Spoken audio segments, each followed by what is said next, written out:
예수님 당시의 유대인들도 이 종말에 대해서 궁금했습니다. 그러다 보니 예수님께서는 마태복음 24장을 통해서 종말을 앞두고 과연 어떤 징조가 있을지 분명히 말을 해주셨죠.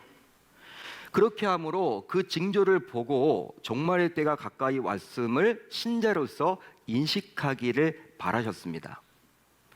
하지만 종말이 과연 정확하게 언제 임할지는 다음과 같이 말씀하사 우리에게 깨어서 종말을 준비하되 그 종말을 핑계로 신자로서 해야 할 것을 결코 놓쳐서는 아니 된다라고 말씀해 주셨어요. 자, 우리 주님께서 이런 말씀을 해주셨습니다. 종말에 대해서 이야기를 하시다가 다음과 같이 말씀을 해주셨습니다. 그러나 그날과 그때는 아무도 모르나니 하늘의 천사들도 아들도 모르고 오직 아버지만 아시느니라. 할렐루야, 할렐루야. 우리 주님의 말씀이죠. 즉 예수님조차도 종말의 때를 모른대요. 아들인 자신도 모른답니다. 천사들도 모릅니다. 오직 누구만 아신다고 이야기했습니까? 하늘에 계신 성부 하나님만 아신다. 혹시 여러분들 유튜브에서 이런 이야기 들어보셨어요? 선교사님들이 이런 이야기를 하세요. 몇 날 며칠에 대한민국에 경제적인 위기가 닥친대요. 또 몇 날 며칠에 대한민국에 전쟁이 일어난대요. 음모론을 주장하죠. 음모론. 여러분 그런 음모론을 들으면요 혹합니다. 왜? 수많은 사람들이 듣다 보니까 진짜 그런가 봐. 사람들이 불안을 느껴요. 불안을 느낀단 말이에요. 여러분 성경 어디에 그런 음모론이 나와 있습니까? 거기에 여러분 혹한단 말이에요. 사람들이. 교주들이 여러분 그런 것들을 이용합니다. 그러다 보니 결국 성경을 잘 알지 못하고 오직 교주의 주장에 현혹되는 성도들은 종말을 준비한다며 본인이 마땅히 해야 할 학업, 생업조차도 포기하고 비상식적으로 살아가기도 하죠. 따라서 우리 신자들은 예수님께서 말씀하셨던 징조를 보면서 요즘이 바로 말씀을 깨닫고 영적으로 깨어서 종말을 준비하되 설령 내일 종말이 오더라도 오늘 자신이 해야 할 일을 최선을 다하는 삶을 살아낼 수 있어야 할 줄 우리 주님의 이름으로 축원합니다. 축원합니다. 자, 이제 오늘 우리가 살펴볼 누가복음 17장을 보게 되면요 앞에서도 잠시 언급해 드렸던 마태복음 24장처럼 말세에 관한 바리새인들의 질문에 우리 주님께서 제자들에게 두 가지 예를 들어서 말세가 되면 그와 같을 것이라고 이야기를 해주고 있습니다. 재림의 때 우리 주님이 오실 때는 바로 말세 때는 이 롯의 때와 같다고 말을 하시면서 마무리를 이렇게 짓습니다. 좀 뜬금없어요. 어떤 말씀을 하셨느냐? 롯의 철을 기억하라. 여러분 무엇을 기억하라고요? 롯의 아내를 기억하라. 롯의 철을 기억하라. 이 구절은 바로 예수님께서 자신의 제자들에게 명하신 말씀입니다. 자, 그렇다면 당시 제자들은 이 롯의 철에 대해서 알고 있었을까요? 우리 주님으로부터 제자들의 이런 이야기를 들었을 때 야, 너희들 롯의 철을 기억해. 이 말을 했을 때 제자들은 이게 어떤 뜻인지 알아들었을까요? 여러분 알았죠, 당연히. 제자들은 대부분이 유대인이었습니다. 유대인들은요 모세오경을 태어나면서부터 여러분 암송하면서 지냈어요. 어릴 적부터 여러분 모세오경을 아주 달달달달 교육시켰습니다. 창세기에 나와 있죠. 롯의 처에 대해서는 롯의 처가 어떤 인물인지 나와 있죠. 그러다 보니까 이 제자들이 모를 리가 없어요. 여러분 롯의 처는요 소돔과 고모라가 하나님의 심판으로 멸망당할 때 그곳에서 도망치다가 뒤를 돌아봄으로 말미암아 소금기둥으로 변했던 자였습니다. 소금기둥 아마 여러분들이 한두 번씩 들어보셨죠. 여러분 왜냐하면 사람이 소금기둥으로 변한다라는 건 이건 여러분 너무나 충격적인 일 아닙니까? 그러니까 기억을 여러분 안 할 수가 없어요. 이 스토리는. 따라서 예수님께서 제자들에게 롯의 철을 기억하라고 한 것은 바로 잃어버린 과거 사건을 다시 떠올리라는 것 의미이기보다는 이미 알고는 있지만 다시 한번 집중해서 상기하라는 의미가 강합니다. 어떤 의미냐면요 야 너희들 롯의 처 어떤 사람인지 알지? 소금기둥으로 변했던 롯의 처에 대해서 알고 있지? 다시 한번 우리가 그 롯의 처에 대해서 집중해보자. 떠올려보자. 이미 너희들 알고 있잖아. 여러분, 그러한 의도에서 예수님께서 제자들에게 지금 노새처를 기억하라고 했던 거예요. 자, 그렇다면 노새처는 과연 누구였을까요? 어떤 인물이었을까요? 노새처는 바로 남편인 롯과 그의 두 딸과 함께 소돔과 고모라에서 불과 유황이 비처럼 쏟아지는 내리는 날에 생명을 건진 자였습니다. 하지만 안타깝게도 그곳에서 빠져나와서 도망치다가 뒤를 돌아보는 바람에 무엇으로 변했다라는 거예요? 소금 기둥으로. 어디 나와 있느냐? 창세기 19장을 보면 이렇게 나와 있어요. 롯의 아내는 뒤를 돌아보았으므로 소금 기둥이 되었더라. 여러분, 소금 기둥은 그야말로 잠시 후 녹아 없어집니다. 녹아 없어져요. 따라서 노새처는 결국 흔적도 없이 사라져 버린 생을 산 거죠. 여러분, 한번 생각을 해보세요. 사람이 죽으면요, 시신이라도 남아있죠. 여러분, 땅에 묻으면요, 시신은 여러분 다 이제 흙으로 돌아가지만 뼈는 남아있습니다. 그런데 노새처는요, 소금 기둥이 되었다는 것은요, 녹아버리는 거예요. 뭐 아무것도 남는 게 없습니다, 여러분. 얼마나 비참합니까? 얼마나 처참합니까? 어떻게 사람이 그럴 수가 있을까? 어떻게 소금 기둥으로 녹아질 수 있을까? 재앙이죠, 여러분. 자, 그렇다면 왜 예수님께서는 말세에 이런 노새처를 기억하라고 저와 여러분들에게 명하시고 있는 것일까요? 명령형으로 기록을 하고 있거든요. 실제 자신의 소중한 생을 소금 기둥으로 마쳤기에 노새처는 결코 은혜로운 결말을 맞이했다고 볼 수는 없어요. 즉, 후대를 살아가는 신자들에게 본을 보일 만한 신앙의 모습을 갖추었다고 말할 수가 없죠. 왜? 소금 기둥으로 변했으니까. 따라서 후대를 살아가는 신자인 우리는 그녀에게서 무언가를 본받을 것이 전혀 없습니다. 더욱이 하나님의 말씀에도 노새처에 대해서는 창세기 19장과 오늘 말씀인 누가복음 17장에만 딱 2번 나와요. 성경 66권 가운데 노새처에 관한 이야기는 창세기 19장과 오늘 누가복음 17장이 전부입니다. 여러분, 오늘 말씀과 병행 구절인 마태복음 24장에도 안 나와요. 하지만 이 두 구절을 보더라도 노새처에 대한 자세한 정보가 나오지 않죠. 즉, 그녀의 이름이 무엇인지 모릅니다. 그냥 노새처야. 그냥 노새처라고 기록을 하고 있습니다. 분명히 이름이 있을 텐데. 또 소금 기둥으로 변했을 때 그 당시의 나이가 어땠는지 모릅니다. 노새처가 어디 출신인지도 몰라요. 성경은 기록해 주고 있지 않죠. 심지어 순간적으로 돌아보았다라는 이유만으로 소금 기둥으로 변한 여인이다 보니 하나님께서도 좀 너무하셨다라는 생각 먼저 들기도 하죠. 바로 노새처는 놓아야 할 것을 놓지 못하고 끝까지 붙들고 있다가 결국 소금 기둥으로 변해서 모든 것을 잃어버리게 된 거예요. 놓을 때 놓지 못한 거예요. 놔야 되는데. 그러다가 여러분, 소금 기둥으로 비참한 생을 마감하게 되었습니다. 즉, 그녀는 순간의 잘못된 판단으로 자신의 전부를 잃어버리게 된 거죠. 여러분, 이 시간 우리 주님께서는 말세를 살아가는 신자인 저와 여러분들에게도 동일하게 말씀하십니다. 바로 지금 당장 우리가 놓아야 할 것을 놓지 못하고 붙들고 있다면 결국 그것으로 인해서 우리 또한 노새처와 같은 비참한 종말을 맞이할 수도 있다라고 우리에게 이야기해주고 있어요. 그러니까 오늘 말씀은 우리에게 주신 말씀이에요. 왜? 이 시대가 말세이기 때문에. 말세 중에 말세 지말이기 때문에. 따라서 신자인 우리 가운데 단 한 사람도 이 여인처럼 멸망의 길로 가지 않기를 바라는 우리 주님의 안타까운 심정을 우리 모두 결코 놓쳐서는 아니 될 줄로 믿습니다. 자, 그렇다면 도대체 이 여인은 왜 그런 미련한 짓을 하게 된 것일까요? 왜 미련한 짓을 하게 되었을까? 왜 돌아봤을까? 우선 하나님의 말씀을 가볍게 여겼기 때문입니다. 하나님의 말씀을요, 가볍게 여겼다라는 거예요. 창세기 19장을 보게 되면 하나님께서 보내신 두 천사는 소돔과 고모라에 머물고 있던 롯과 그의 가족들을 찾아가서 다음과 같이 말씀하셨습니다. 우리 한번 같이 읽어볼까요? 우리 한번 같이 읽어봅니다. 시작. 그 사람들이 그들을 밖으로 이끌어낸 후에 이르되 도망하여 생명을 보존하라. 돌아보거나 들에 머물지 말고 산으로 도망하여 멸망함을 면하라. 여러분, 말씀을 보게 되면 분명히 두 천사는 소돔과 고모라가 심판을 받게 되었으니 롯의 가족들은 그곳을 도망쳐서 생명을 보존하되 돌아보거나 들에 머물지 말고 오직 산에 올라가서 생명을 구하라고 명하셨어요. 천사들의 말이지만 천사들이 누구의 말을 전한 겁니까? 하나님의 말을 전한 거죠.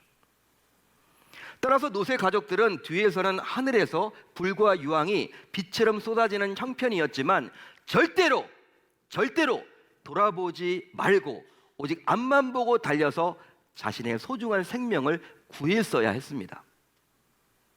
하지만 노세처는 남편인 롯과 자신의 두 딸과는 달리 이 천사들을 통해서 전달된 하나님의 말씀을 가볍게 여겨버렸죠. 너무나 안타까운 일이에요. 아니, 남편인 롯은 그러지 않았는데, 자신의 두 딸도 그러지 않았는데, 이 롯세처는요 말씀을 가볍게 여긴 거예요.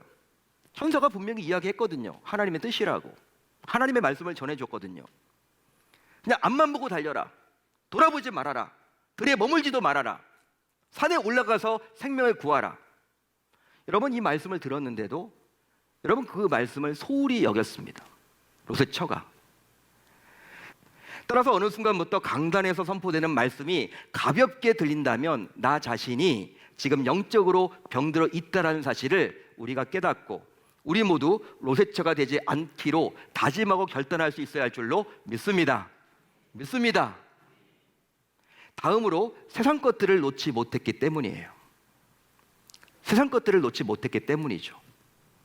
롯의 처는요 세상 것들을 놓지 못하고 있다가 결국 미련한 선택을 하게 되었습니다. 저는 곰곰이 이 말씀을 묵상하면서 여러분 여러 번에 걸쳐서 이 말씀을 읽어봤습니다. 롯의 처를 기억하라, 롯의 처를 기억하라. 밥을 먹으면서도 롯의 처를 기억하라. 이번 한 주 동안 이 말씀을 묵상했어요. 여러 번에 걸쳐서. 왜 그랬을까? 왜 그랬을까? 무슨 이유로 그랬을까? 우리 주님은 왜 기억하라고 하는 것일까? 여러분, 생각을 해봤더니 당시 두 천사의 말을 듣고 롯의 가족인 네 사람이 집에서 빠져나왔습니다. 그리고 도망치기 시작했죠. 여러분, 그렇죠? 롯과 롯의 처와 두 딸이 여러분 도망치기 시작했습니다. 자, 그렇다면 롯의 처는 집에서 가장 먼저 빠져나왔을까요? 한번 여러분들이 생각을 해보세요. 가장 먼저 빠져나왔을까요? 아니면 두 번째로 빠져나왔을까요? 아니면 세 번째로 빠져나왔을까요? 아니면 맨 마지막에 빠져나왔을까요? 여러분, 1번입니까? 2번입니까? 3번입니까? 4번입니까? 사지선다형을 드리겠습니다. 오우, 잘하시네. 역시 우리는 사지선다형에 강해. 주관식은 좀 약하지, 그죠? 여러분, 아마도 마지막엔 네 번째로 빠져나왔겠죠. 생각을 해보세요.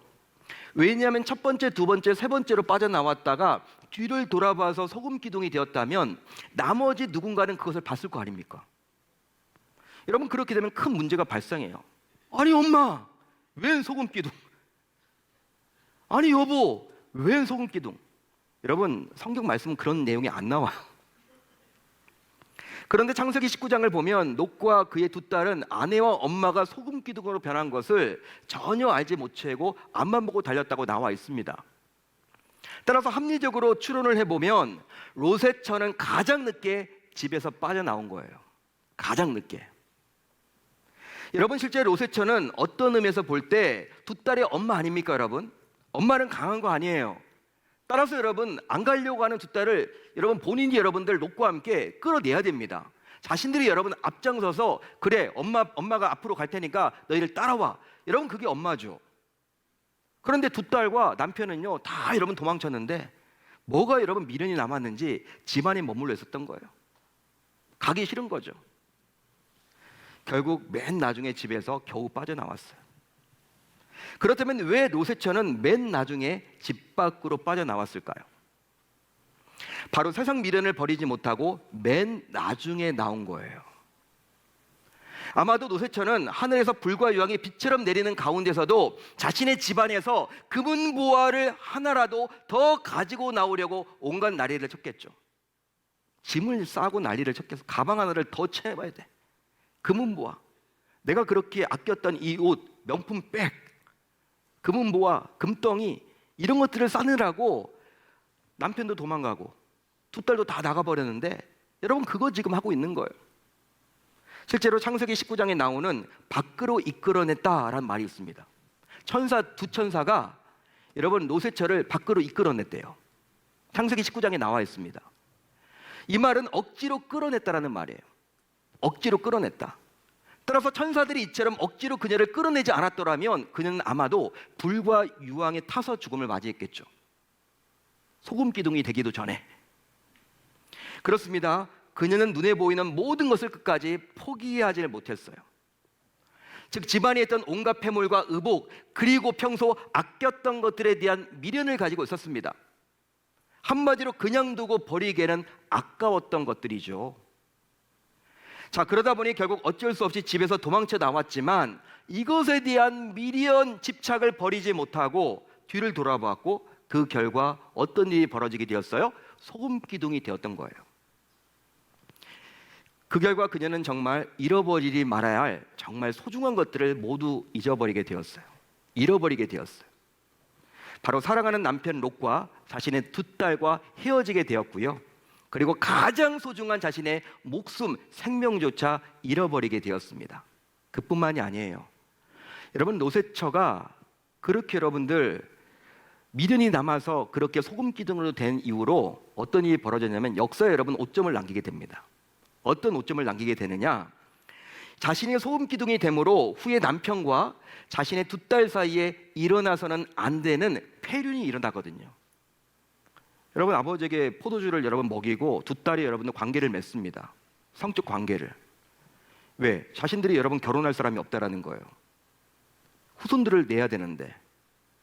여러분 그렇게 임신이 되어서 어떤 민족이 나옵니까? 모압과 암몬 족속이 나와서 이스라엘과 대대로 싸우죠. 만약에 여러분들 그녀가 살아 있었더라면 노새처가 살아 있었더라면 자신의 두 딸이 그런 악한 생각을 실행하지 못하도록 했겠죠. 따라서 말세를 살아가는 우리 모두 노새처를 기억하며 세상의 것에 미련을 두지 말아야 할 줄로 믿습니다. 믿습니다. 마지막으로 구원받은 은혜를 잊었기 때문입니다. 실제 소돔과 고모라의 하늘에서 불과 유황이 비처럼 쏟아질 때 그곳에서 구원받은 자는요 딱 네 사람이에요. 딱 네 사람입니다. 누가 구원받았습니까? 롯과 노새처와 두 딸. 여러분 소돔과 고모라는요 지금의 뉴욕과도 같은 곳이에요. 파리와도 같은 곳입니다. 서울과도 같은 곳입니다. 대도시입니다. 화려합니다. 편리합니다. 사람들이 몰리는 곳이에요. 여러분 얼마나 많은 사람들이 살았을까요? 근데 그 사람들은 다 불과 유황을 맞고 죽었는데 오직 네 사람만이 구원받은 거예요. 따라서 노새처 역시 구원받았기에 이 얼마나 큰 은혜를 입은 것입니까? 하지만 노새처는 스스로 호의를 입은 이 은혜가 얼마나 큰지를 망각해 버린 거예요. 그 이유는 바로 자신이 지옥에서 건짐받았다는 사실을 잊었기 때문이에요. 이 구원이 얼마나 귀한 것인지 제대로 그 자체를 알지 못했기 때문에 벌어진 일이죠. 그 결과 이 여인은 세상의 것에 결국 무너지게 말아서 뒤를 돌아보므로 소금 기둥이 되어버렸죠. 그러므로 구원의 은혜와 감격이 나를 살리는 능력임을 우리 모두 결코 놓쳐서는 아니 될 줄로 믿습니다. 믿습니다. 사랑하는 성도 여러분, 신자인 우리 역시 바쁘게 삶을 살아가면서 노새처와 같이 미련한 행동을 참으로 많이 했다라고 고백하지 않을 수가 없어요. 실제 어떻습니까? 우리는 돌아보지 말아야 할 것을 얼마나 많이 돌아봤는지 몰라요. 또 우리는 가지 말라는 곳에 간 적이 한두 번이 아니죠. 더욱이 만나지 말아야 할 사람을 계속 만나기도 합니다. 물론 그때마다 나름 타당한 이유를 대면서 스스로 이번 한 번만큼은 괜찮겠지 나름 변명을 하죠. 이번만큼은 괜찮겠지. 하지만 그 시간은 내가 나를 잃어버릴 수도 있는 시간이었음을 우리 모두 기억해야만 하겠습니다. 따라서 그렇게 시간을 축내다가 결국 소금 기둥으로 변했던 노새처와 같이 비참하게 종말을 맞이할 수도 있기에 주님께서는 오늘 이 시간 신자인 우리에게 그렇게 시간을 보내지 말라고 촉구하십니다. 자, 그렇다면 이제 우리는 어떻게 하면 좋을까요? 어떻게 살아가야 하는 것일까요? 바로 이제는 더 이상 돌아보지 말아야만 하겠습니다.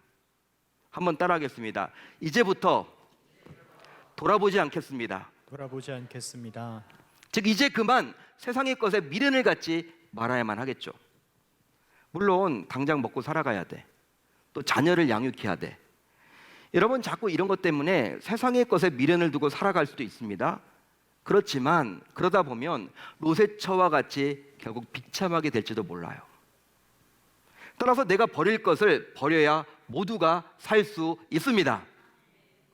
또 내 생각과 처지를 이유로 자꾸 뒤돌아봐서는 결국 나를 망치게 되어 있죠. 즉 나를 실패의 자리로 또 나를 주저앉히게 될 뿐입니다. 그러기에 이제 우리 모두 말씀을 귀하게 여겨야만 하겠습니다. 방법은 그것뿐이에요.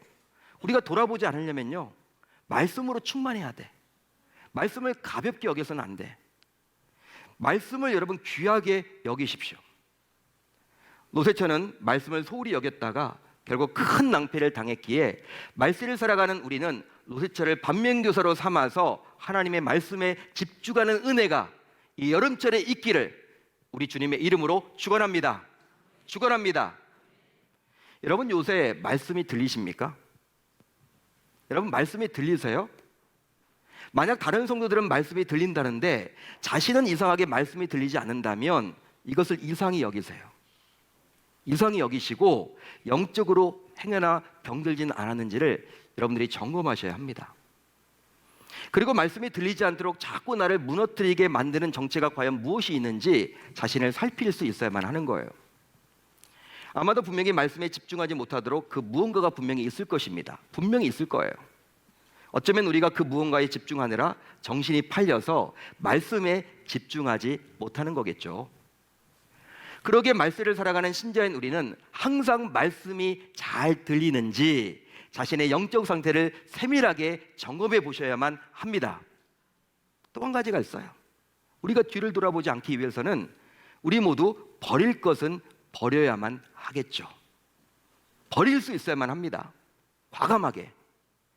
실제 영원할 것처럼 보여서 그것을 붙들고 살아가게 되면요, 결국 그것 때문에 정작 중요한 것들을 놓치게 되어 있죠.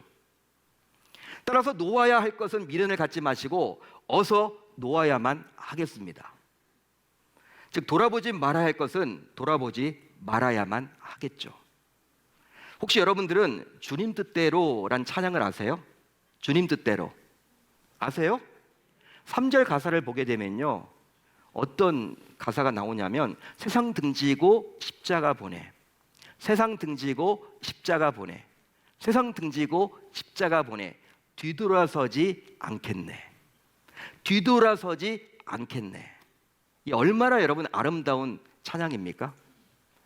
따라서 말세를 살아가는 신자인 우리는 항상 바울이 그랬듯이 세상의 것을 배설물로 여겨서 버릴 것에 더 이상 미련을 갖지 말고 과감하게 버려야 할 줄로 믿습니다. 믿습니다. 그렇습니다. 오늘 말씀의 제목처럼 신자인 저와 여러분들은 기억할 때 살 수 있습니다. 한번 따라하겠습니다. 기억할 때 살 수 있습니다. 뭘 기억해야 돼요? 롯의 처를 기억해야 되겠죠. 롯의 처를 평생 여러분들이 간직하셔야 돼. 주님 오실 그날까지. 아, 그렇구나. 왜냐하면 지금이 바로 말세 중의 말세, 그 말세 중의 말세이기 때문이에요. 우리 주님이 오늘 밤 오시더라도 마태복음 24장에 나와 있던 그 징조가 요즘에 계속 일어나기 때문에 하등 이상할 게 없어요. 자, 그렇다면 이제 우리 모두 롯의 처와 같이 뒤를 돌아보지 말아야 할 텐데요, 그러기 위해서 이제 우리로 하여금 자꾸 뒤를 돌아보도록 만드는 연약한 점이 과연 무엇이 있는지 스스로 자신을 점검해 봅시다. 그 결과 나를 망하게 하는 것이 과연 무엇이 있는지, 또 나를 무너지게 만드는 것이 과연 무엇이 있는지, 그리고 나로 하여금 자꾸 돌아보게 하는 것이 과연 무엇이 있는지를 파악해서 그것이 바로 자신의 약점이라는 사실을 우리 모두 깨달아야만 하는 것이죠. 자, 그렇다면 여러분, 롯의 처는요 왜 뒤를 돌아봤어요? 재물에 대한 미련 때문에. 재물이 여러분 그에게는 약점이었습니다. 그녀에게는. 금은보가 여러분 그녀에게는 약점이었어. 하지만 어떤 신자의 경우 재물에는 돌아서지 않습니다. 그런데 자녀 때 돌아서요. 자녀 때는 돌아서. 어떤 신자는요, 재물과 자녀도 다 돌아서지 않는데 건강 때문에 돌아섭니다. 따라서 재물, 자녀, 술, 건강, 친구, 게임, 도박, 골프, 쾌락, 배움, 학위, 여행, 교제 등이 모두 각 개인을 돌아보게 하는 약점일 수도 있다는 거예요. 여러분, 교제 좋죠? 교제 좋습니다. 여러분, 교제 때문에 돌아선다면 자신에게 약점이에요. 공부 여러분 많이 하는 거 좋습니다. 근데 공부 많이 하는 게 돌아서게 한다? 그게 약점이에요. 그걸 놓지 못하는 거죠. 그러기에 그 가운데 자신이 과연 무엇이 약한지를 꼭 기억해서 앞으로는 그런 약점에도 돌아보지 않겠다라고 다짐하고 결단하여 실천하여 말세를 잘 준비하는 저와 여러분들이 다 되실 수 있기를 우리 주님의 이름으로 축원합니다.